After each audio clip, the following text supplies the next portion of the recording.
नमस्कार दोस्तों, आज मैं आपको कृष्ण लीला का अध्याय 6 भाग 2 सुनाने जा रही हूँ। उम्मीद है कि आप पहला भाग जरूर सुन चुके होंगे। उसके आगे का भाग 2 इस प्रकार है। जब गोपियों ने नन्हे कृष्ण को पूतना की गोदी में निर्भय खेलते पाया तो वे तुरंत आ गईं और उन्हें उठा लिया। माता यशोदा, रोहिणी तथा अन्य वृद्ध गोपियों ने तुरंत ही च्ंवर लेकर उनके शरीर की परिक्रमा करते हुए शुभ अनुष्ठान संपन्न किए। बालक को गोमूत्र से पूरी तरह नहलाया गया तथा पूरे शरीर में गोखूर से उठी धूलि लगाई गई। इसका उद्देश्य नन्हे श्री कृष्ण को भविष्य की अशुभ घटनाओं से बचाना था। इस घटना से पता चलता है कि परिवार, समाज तथा प्राणी मात्र के लिए गाय की कितनी महत्ता है। श्री कृष्ण के दिव्य शरीर के लिए किसी संरक्षण की आवश्यकता नहीं थी, किंतु हमें गाय की महत्ता का उपदेश देने के लिए श्री भगवान के ऊपर गोबर का लेप किया गया। गोमूत्र से उन्हें नहलाया गया और गायों के चलने से उठी धूलि उन पर छिड़की गई। इस शुद्धिकरण या संस्कार के बाद यशोदा, रोहिणी समेत गोपियों ने विष्णु के नामों का उच्चारण किया, जिससे श्री कृष्ण के शरीर को समस्त कुप्रभावों से पूरी सुरक्षा प्राप्त हो सके। उन्होंने अपने हाथ पैर धोए और 3 बार जल का आचमन किया, जैसा कि मंत्रोच्चारण के पूर्व करने का रिवाज है। उन्होंने इस प्रकार मंत्रोच्चारण किया, हे कृष्ण, अज नाम से विख्यात भगवान आपके पांवों की रक्षा करें। मणिमान श्री भगवान आपके घुटनों की और श्री भगवान यज्ञ आपकी रक्षा करें। मणिमान श्री भगवान आपके घुटनों की और श्रीमन यज्ञ आपकी जांघों की रक्षा करें। श्री भगवान अच्युत आपकी कमर के ऊपर के भाग की और श्री भगवान हयग्रीव आपके उदर की रक्षा करें। केशव आपके हृदय की रक्षा करें। श्री भगवान ईश आपकी वक्षस्थल की रक्षा करें। श्री भगवान सूर्य आपकी गर्दन की और भगवान विष्णु आपकी भुजाओं की रक्षा करें। श्री भगवान उपक्रम आपके मुख की रक्षा करें। श्री भगवान ईश्वर आपके सिर की रक्षा करें। श्री भगवान चक्रधर आपके आगे से और श्री भगवान गदाधर आपके पीछे से रक्षा करें। धनुषधारी भगवान मधुसूदन आपकी दाईं ओर से और भगवान अर्जुन आपकी बाईं ओर से रक्षा करें।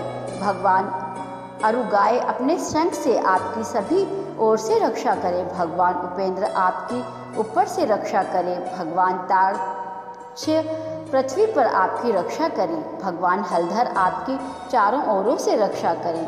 भगवान ऋषिकेश आपके समस्त इंद्रियों की रक्षा करें।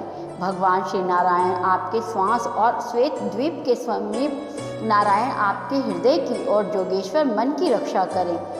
प्रश्निगर्भ आपकी भूमि की रक्षा करें और श्री भगवान आपकी आत्मा की रक्षा करें।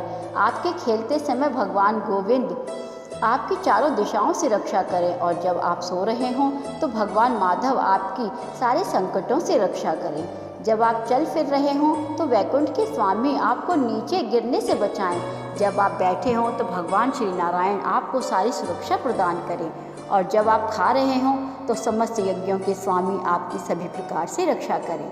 इस तरह माता यशोदा के शरीर के विभिन्न अंगों की रक्षा के लिए विष्णु के विविध नामों का उच्चारण करने लगी। माता यशोदा का दृढ़ विश्वास था कि वे अपने पुत्र की रक्षा डाकिनियों, यातुधानियों, कुष्मांडों, यक्षों, राक्षसों, विनायकों, कोटरा, रेवती, ज्येष्ठा, पूतना, माटकाओं, उन्मादों तथा इसी प्रकार के अन्य भूत प्रेतों से रक्षा कर सकेंगे, जो मनुष्यों को उनके निजी अस्तित्व के बारे में भुलवा देते हैं तथा प्राणों एवं इंद्रियों को कष्ट पहुंचाते हैं।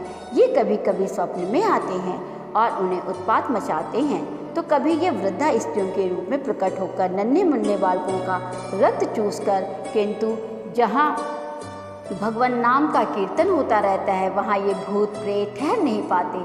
माता यशोदा को गायों तथा विष्णु के पवित्र नाम के वैदिक आदेशों के विषय में दृढ़ विश्वास था, अतः उन्होंने अपने पुत्र श्री कृष्ण की रक्षा के लिए इन दोनों की शरण ग्रहण की। उन्होंने विष्णु के समस्त नामों का उच्चारण किया, जिससे वे अपने पुत्र की रक्षा कर सकें। वैदिक संस्कृति में आदिकाल से गोपालन तथा विष्णु नाम के कीर्तन पर बल दिया गया है और आज भी ऐसे व्यक्ति जो वैदिक काल प्रणाली का अनुगमन करते हैं, विशेषतया गृहस्थ लोग कम से कम 1 दर्जन गाय पालते हैं और अपने घर में स्थापित भगवान विष्णु के अर्चा विग्रह की पूजा करते हैं। जो लोग कृष्ण भावना अमृत में उन्नति कर रहे हैं उन्हें इस कार्यकलाप से पाठ सीखना चाहिए और गायों तथा विष्णु के शुभ नाम में रुचि लेकर के वृंदावन की वयस्क गोपिकाएं श्री कृष्ण के प्रेम में इतनी लीन थीं कि वे श्री कृष्ण की हर तरह से बचाना चाहती थीं। यद्यपि उन्हें इसकी आवश्यकता न थी क्योंकि उन्होंने अपने को पहले से सुरक्षित कर रखा था। वे ये नहीं समझ पाएं कि श्री कृष्ण भगवान थे जो बालक रूप धारण करके क्रिया कर रहे थे। बच्चों की रक्षा संबंधी अनेक औपचारिकताओं के बाद माता यशोदा ने श्री कृष्ण को अपनी गोद में लेकर के अपना दूध पिलाया।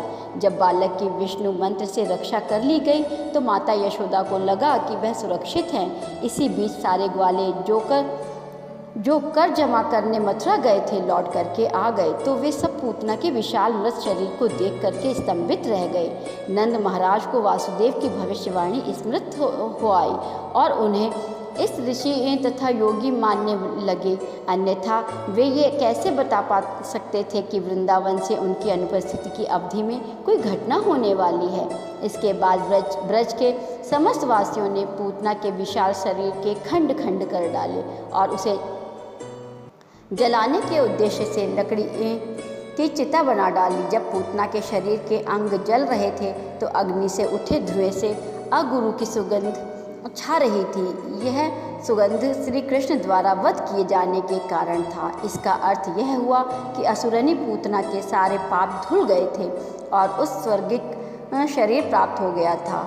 यहाँ ऐसा उदाहरण प्राप्त होता है कि भगवान कितने स्वर्ण कल्याणकारी हैं। पूतना श्री कृष्ण को मारने आई थी किंतु चूंकि उन्होंने उसका दुग्धपान किया था अतः वह तुरंत पवित्र हो गई और उसके मृत शरीर को दिव्य गुण प्राप्त हुआ।